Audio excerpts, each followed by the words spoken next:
Welcome to the session on looking at AI and its use for supporting teaching and assessment.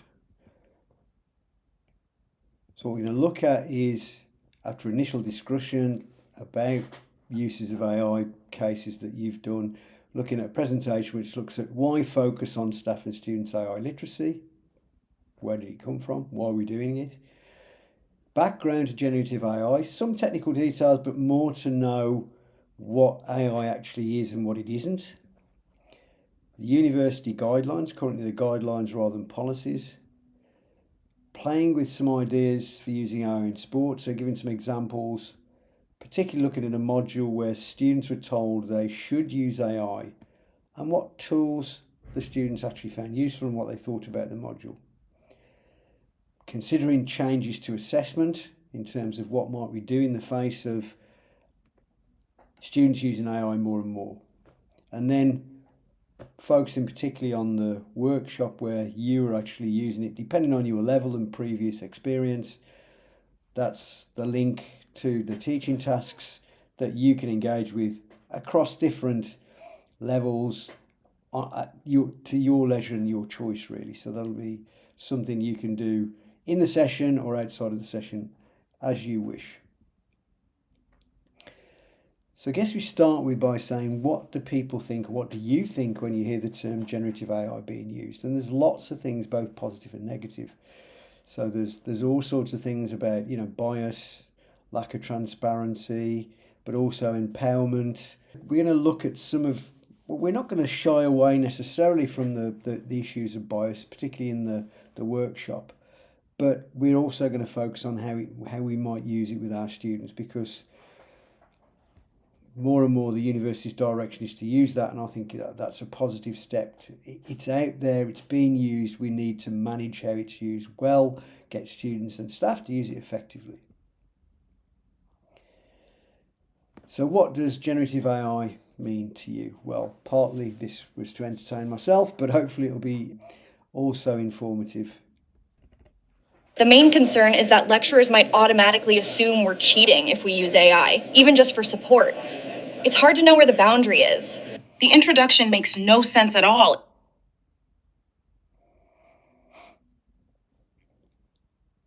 So how do you respond to the growing copyright concerns? It's a valid point, but the technology also unlocks unprecedented creative potential if used ethically.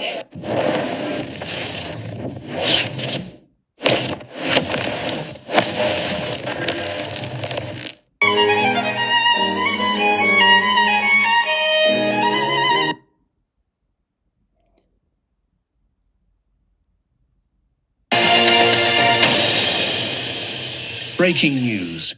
Donald Trump, Vladimir Putin, President of Russia, and Tony Myers from the UK discussed the future of Ukraine in the White House today. Musk's AIX company has been testing out their latest prototype suit that significantly increases the wearer's strength.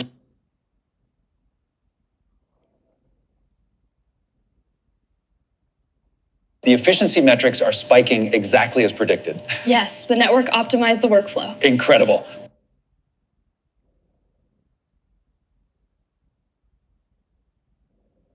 We have a critical error. The AI is hallucinating.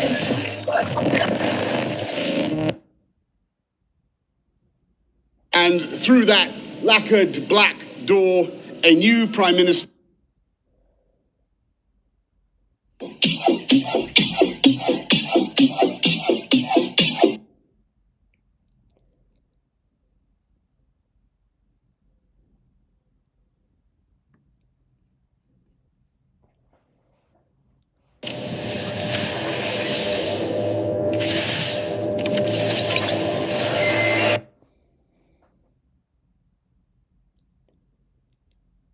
This summary highlights the key findings of the research paper, focusing on the socio-economic impacts discussed in chapters 3 and 4. So there's some ideas about what people might, and there's obviously more as well, but what might consider when they think about generative AI. Some of those things are definitely positive, others are definitely negative. But I think, particularly in the institution we're in, I think we've got to make sure that our students are not behind in AI use. Why literacy? We've got, I mean, whether it's out there in the public. I mean, this is whether this is actually going to be the case. Certainly, people are saying that AI is going to replace lots of jobs. Other people are saying there's lots of investment in there where it's really is going to be misplaced and that the billions into a dead end, for example. So it's an uncertain future, but without doubt, AI is here. Our students are using it, and part of the reason for exploring AI in the area I'm in was because lots of students were submitting very poor quality AI-generated work and passing it off as their own. Things like essays, reports, very formulaic, very sort of repetitive sentence starters, vague generalizations, often and sometimes with no support, academic support, and sometimes with fake support. And this was, I guess, originally the case where we've got the likes of ChatGPT 3.5. Certainly that's changed slightly. We've got now much better AI, so sometimes having an essay where there's all sorts of things like humanizers. Now at Newman we do not use AI detection tools, but all these are free, and these are many pages of free tools that students can use, or anybody can use, to humanize text so it beats AI detection. Some work very well, others work less well, but they're out there, and so students, if they really want to pass something off and they're a bit cute about it, they can actually do it.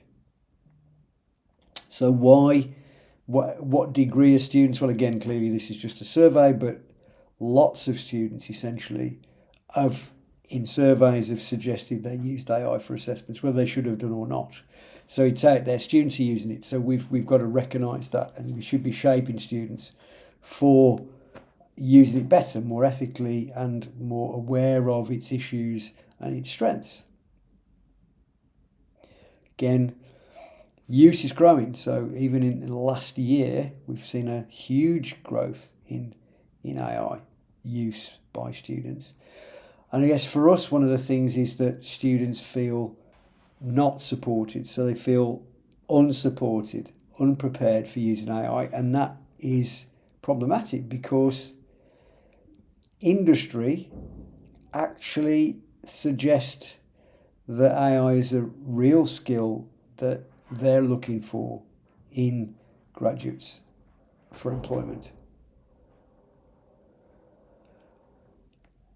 Chris Dines has been working along with others, myself included, to try and put together, and they are guidelines at the moment, but guidelines for developing AI literacy and for using AI in assessment. So we've got this idea that we want to, what does AI literacy mean? Well, it means we have some general technical knowledge. People have general technical knowledge to be able to enable AI in different ways. And it depends on the level, and it depends on what you're doing and what level you go to. But actually having an understanding of what AI is and how it's worked basically is quite useful, because you sort of get to know why it's got limits and what its use cases are. So knowing and understanding AI, what's the functions of AI, how do you use it in particular applications, which there are many of, and many are probably going to go out and others come in.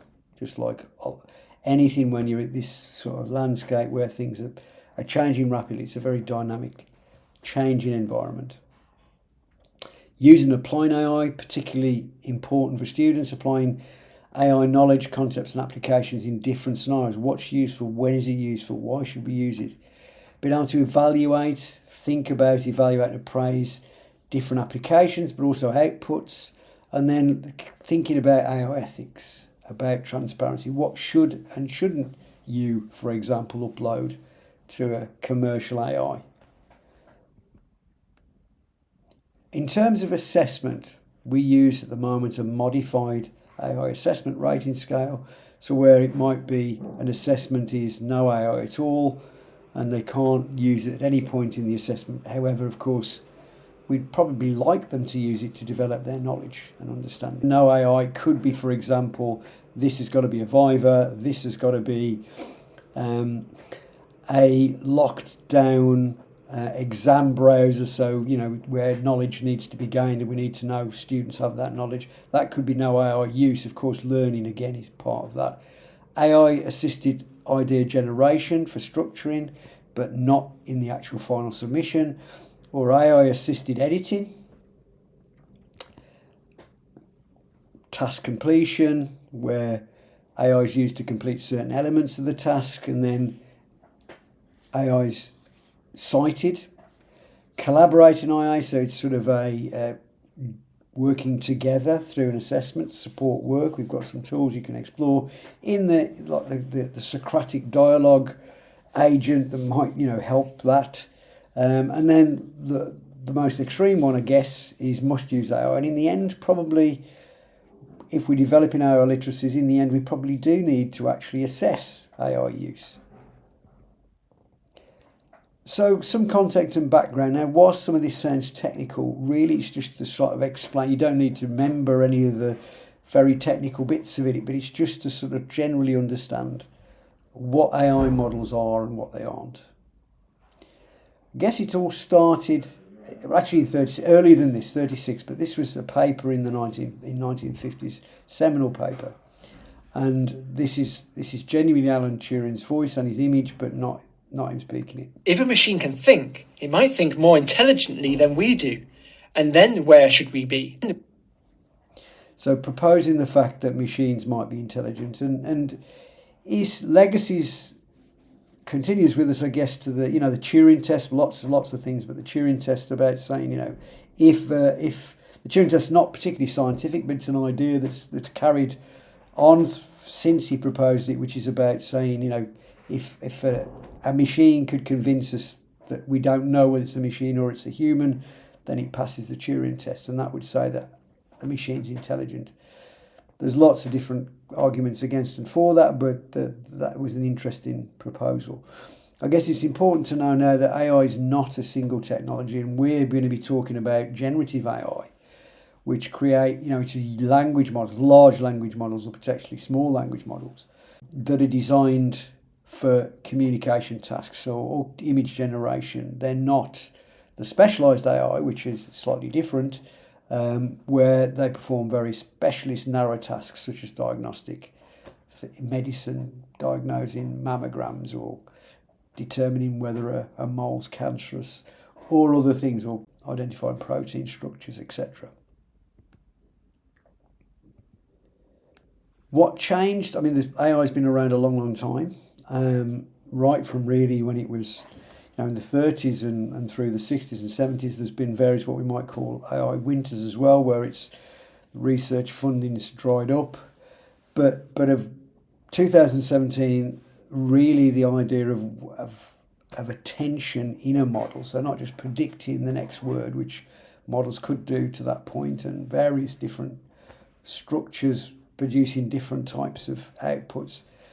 This paper really started what we've now see as the generative AI revolution, starting, I guess, from the early models, GTP2, when it's popularised, GTP 3.5, when OpenAI released it to the public.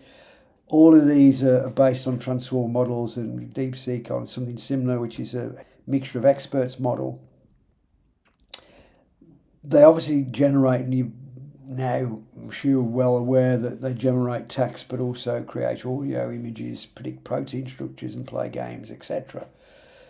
They're not magic, though. It's important to know that really it's not conscious, it's not magic, it's a very particular thing. There is parts of the model that I get the attention bit is important.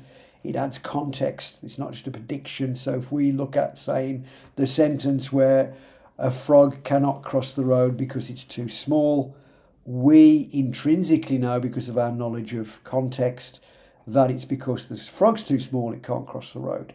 But an AI model will not know that, or didn't know it before the attention mechanism was introduced. So equally, the frog cannot cross the road because it's too wide. We know that it's because the road's too wide. Now AI models do know that because of the attention mechanism. So that's been an important advance in the context multi-head, so several different things. So I'm not going to particularly focus on some parameters, but I just want to show these are just to show you what the model is. So the multi-head attention aspect I was just talking about. We've got some other models. Now, some of these won't necessarily, if you use generative AI in commercial models, you will not be able to adjust some of these things. They will be in there, they'll try and adjust to your prompts, but you won't directly do that. But I want to just mention them, and you can get students to sort of see what this is not magic. It's partly saying this is a statistical model, machine learning model, and there are parameters in there that actually change the output. So try to put these in a way that's at least partly amusing, but also informative, and what we've used with students. So let's just in generative AI, temperature is a key parameter that controls the randomness of a model's output. When temperature is set at 0, output is deterministic. A more moderate setting like 1 offers a balance between creativity and coherence. A higher temperature increases randomness and lowers coherence. How does this work? Well, this effect's achieved by modifying the probability distribution of the next possible word or token. Lower temperatures sharpen the distribution and favour the most likely tokens. Higher temperatures flatten the distribution, and this increases the likelihood of selecting less common tokens. So it's not so important to know that, whether you understand about distributions or not. It's just that when you adjust these temperatures, it changes the output to either being quite repetitive and deterministic, so the most probable words are always chosen, or more creative. And it depends on how you adjust these parameters in terms of what you might get. So for particular tasks, it can be useful to have very deterministic outputs. For others, you want creative outputs, idea generation, for example. So temperatures, if you're using local models, that means models you've downloaded, say from Hugging Face website, and run on your machine, your own laptop, desktop or whatever, then you can adjust that parameter and other parameters, that temperature, to do particular things, so context specific. You can in AI Studio have a play with this. So students, AI Studio, Google's AI Studio allows that to have a look at what that might do. So we've also got top K. So top K is 3, so I need to capture 3 words. So depending on the K, depends on how likely we capture in particular probability, words that come up with a particular probability. So we are deciding what the number is. So if we want a bigger number, we're going to capture more of those. If we want a smaller number, we're going to get less of those. It will directly depend on the temperature, because we've got less to choose from if the temperature's narrower. So if you've got a lower temperature, we'll have less to choose from. So top K can be irrelevant if you've really got a very, very low temperature.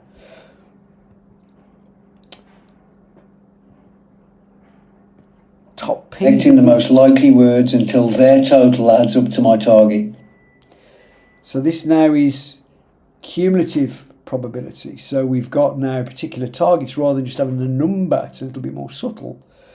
We've got now sorted by particular probabilities that we want. In this case, 100%. I mean, every possible one that the temperature allows, we get selected. But if we have a narrower probability, then it'll be less than that. It's slightly different than top K, but has a similar impact in a sense. Now, so all of these are mixed together with the multi-head self-attention to produce probabilities and decide it. And so not always the most probable words will come out, because it'll depend, that multi-head attention will depend on context. So let's have a look at again, how this might work. Again, this is just for illustration, not to try and think you need to know about it directly. So we get out, coming out the word, the artificial intelligence is transforming the world, and it's produced a full stop. And then it's produced it. And then it comes out and is. So it's the idea that given the context of the sentence and those parameters, the things we've just looked at, it will produce the next word in that particular context, in that sentence.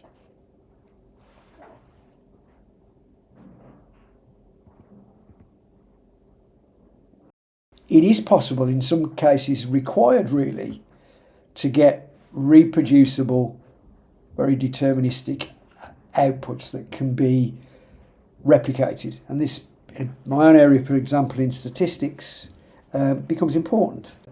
It's difficult to do in a commercial model because you need to be able to control parameters that we've just been talking about, for example.